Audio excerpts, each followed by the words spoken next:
Hello, shawi mga kaburakday for today's video, day. Nag-grocery si Mayora, day. Dito nga yan sa Pure Gold, day, in Taytay. Peke naman. Napakalawak nga naman ng groceryhan nila dito, day. Halos kumpleto na nga lahat ng mga bilihin dito, day, ano. At eto na nga si Mayora ay naghahanap ng mga tinapay, gatas, kape. Kasi pandagdag namin to sa aming tindahan, day. Sa bahay at doon sa badminton court, day. Alright. Madami na kasi kaming kulang doon sa store namin, day. Sa sobra nga namang busy, day. Busy? Anong kakabisiyan, day? Ayan na nga, day. At nagmamadali nga kami, day, ano, kasi meron pa kaming gagawin that time, day. Hala, nag-English pa naman.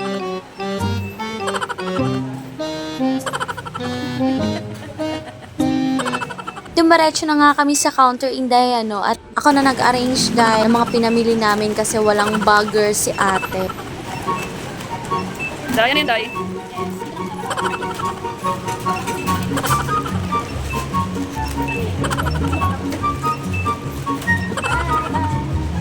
Maraming salamat po sa inyo mga kaburakday. Kung umabot po kayo sa video kong ito, maraming salamat po. Thank you for watching.